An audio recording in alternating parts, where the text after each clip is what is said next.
So ఇప్పుడు చెప్పు, Sonia perception చెప్పు, కరెక్ట్ అంటావు అది?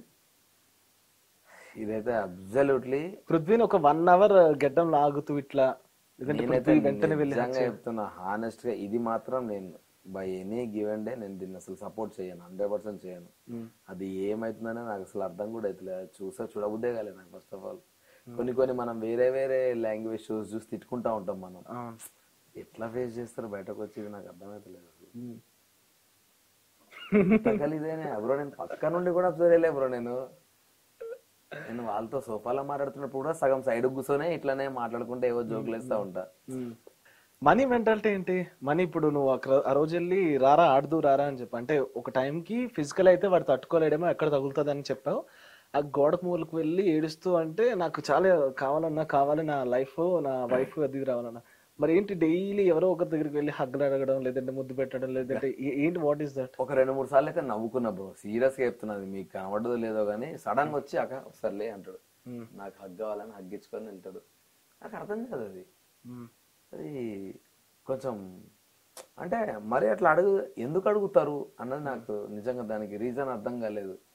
అండ్ ప్రేరణ యష్మి చూసిన తర్వాత నేను స్ట్రక్ అయిపోయినా. అంటే ఇప్పుడు నీకు అది ఇండైరెక్ట్ గా వాళ్ళకి ఇష్టం లేకుండా నువ్వు అడిగినట్టే. యష్మిది కూడా అంతే కదా, యష్మి కూడా అంతే. అది హోప్ఫుల్లీ వాడు ఇప్పుడు రియలైజ్ అయితే బాగుంటుందని కోరుకుంటున్నా. లక్కీలీ అది కన్ఫెషన్ రూమ్ లో చూపించిండు. అఫ్ కోర్స్ బయట ప్రపంచం మొత్తం చూసిందిలే, కానీ అది దరిద్రంగా లోపల చూపించుంటే ఆ లేడీస్ అందరు కూడా కొంచెం ఆక్వర్డ్ గా ఫీల్ అయ్యేటోళ్ళేమో మేబీ. బయట ప్రపంచం చూసి ఇంకా దాన్ని ఎవడేం చేయలేడు, కానీ వాడు అట్లీస్ట్ ఇప్పుడైనా రియలైజ్ అయితే కొంచెం ఆ పేరు పోతే బాగుంటది. ఎందుకంటే వాడికి ఉన్న సెన్సిటివిటీస్ కి వాడు తట్టుకోలేడు, ఇది 100% తట్టుకోలేడు. నిజంగా సెన్సిటివ్ మైండ్ అది తెలియకుండా ఆయనకి జరుగుతుందా, కావాలని ఫ్లిప్ చేస్తున్నారా? ఒకటైతే గ్యారంటీగా చెప్తా, 100% వాడు తెలియకుండా అయితే బిహేవ్ చేస్తలేడు, విత్ ఆల్ సెన్సెస్ చేస్తున్నాడు. కానీ వాడిలో ఒక గేమ్ ఆడాలి అన్న కసి ఉంది. కాకపోతే వాడు అది ఎట్లా ఉందంటే, గేమ్ వేరే ఫ్రెండ్షిప్ వేరే రెండు మిక్సప్ చేస్తున్నాడు. అట్లా మిక్సప్ చేసే 2 అమ్మాయిల దగ్గర వాడికి ఇబ్బంది అయింది. నువ్వు నన్ను ఎమోషనల్ గా దగ్గర అయ్యి మమ్మల్ని ఫూల్ చేసి మమ్మల్ని నామినేట్ చేసి 2 లేడీస్ తిట్టారు అంటే డెఫినెట్ గా అదేదో ప్రాబ్లం ఉన్నట్టే. అది క్లియర్ అవ్వక ముందే వాని దరిద్రానికి విష్ణుప్రియ ప్రేరణ దోష ఇష్యూలు ఇరుక్కున్నాడు. సో అట్లాంటి చాలా చేసిండేవాడు. అండ్ అందరికి హౌస్ అందరికి వాడిపోయిన అదే ఒపీనియన్ ఉంది, వీడు లేని దగ్గర కంటెంట్ క్రియేట్ చేసి పుల్ల పెడుతున్నాడు అని. సో చెయ్యకపోతే చాలా మంచిది. ఎందుకంటే ఒక ఎమోషన్ అయితే కరెక్ట్, వాళ్ళ వైఫ్ వాళ్ళ పాప వాడికి కావాలన్న ఎమోషన్ చాలా హానెస్ట్. కానీ ఒకసారేమో నేను 5 వారాలు ఉంటే నా పాప నా దగ్గరకు వస్తా అంటాడు, ఒకసారేమో నేను కప్పు గెలిస్తే నా పాప నా దగ్గరకు వస్తా అంటాడు, ఒకసారి నేను లేకపోతే నేను బతికి వేస్ట్ అంటాడు. సో అట్లా ఫ్లక్చుయేషన్ వర్డ్స్ వాడుతున్నప్పుడు నాకు కొంచెం నెగిటివ్ గా ట్రిగ్గర్ అయ్యేది. వీడు ఎందుకు ఊకే ఇదే స్ట్రెస్ చేస్తున్నాడు అని. నేను కూడా చెప్పొచ్చు, ఇప్పుడు నేను నాకు మొత్తం ఇల్లు లోన్లు ఉన్నాయి, అప్పులు ఉన్నాయి, నేను గెలిస్తే అప్పు గెలిస్తే నా లోన్లు తిరుగుతాయి. అవి కాదు కదా, నువ్వు గేమ్ ఆడాలి. సో అవి ఎందుకు టు సమ్ ఎక్స్టెంట్ మంచిది కాదని నేను ఫస్ట్ వీక్ అందుకే నామినేట్ చేస్తాను. ఓవర్ ఎమోషనల్ ఏం మాట్లాడుతున్నారు అని. ఎమోషనల్ అయితే లేడు, కానీ అయినప్పుడు మళ్ళీ అవే పదాలు మళ్ళీ రిటర్న్ వస్తా ఉన్నాయి. ఆ దెబ్బ తాకినప్పుడు కూడా మీరు అబ్జర్వ్ చేస్తే అది ఇప్పుడు ఏడుస్తున్నాడు, నా వైఫ్ చూస్తే బాధపడతాను దుప్పటి కప్పుకుంటున్నాడు. ఇప్పటికిప్పుడు దుప్పటి కప్పుకుంటే వైఫ్ అయితే నువ్వు నవ్వుతున్నావు అని అయితే అనుకోదు కదా. సో అది నేను ఎట్లా అబ్జర్వ్ చేసుకోవాలి, ఎట్లా అర్థం చేసుకోవాలి, నాకు అర్థం కాలే. కోడకు అటుపోయి ఏడుస్తున్నాడు, అటుపోయి ఏడ్చుకుంటే ఇటు తిరిగి మాట్లాడుతున్నాడు.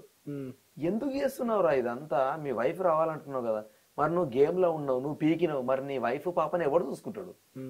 నీకు అదెందుకు అర్థమైతే అంటే, నాకేమనగా నాకు కప్పు వస్తే నా పిల్లలు నా దగ్గరకు వస్తారని ఏడ్చుకుంటూ వెళ్ళిపోయిందా.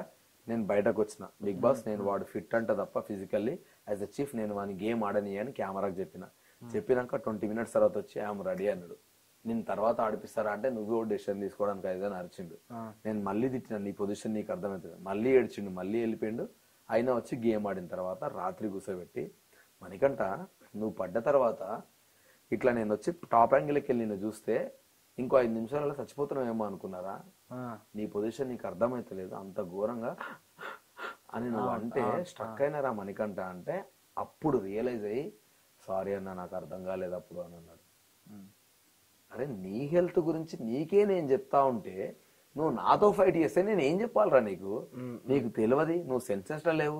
అయినా నేను చెప్పింది తినాలగా. నేను ఫైట్ చేస్తా అంటే దెబ్బ తాకించుకొని నీ హెల్త్ అటు ఈ మొత్తం ఆగమైతే వాడు ఆల్రెడీ ఏదో చిన్న హెల్త్ ఇష్యూ ఉంది, యూఎస్ వెళ్ళినాక ఏదో అయిందంట. సో వాడు మిల్క్ కూడా తాగలేడు. వాడికి బాడీలో పెద్ద ఫ్యాట్ కూడా లేదు, కొన్ని ఏరియాలను అంత తిన్ అయిపోయింది వాడు. సో అది ఫుడ్ వల్లనా లేకపోతే ఏదైనా ఇష్యూ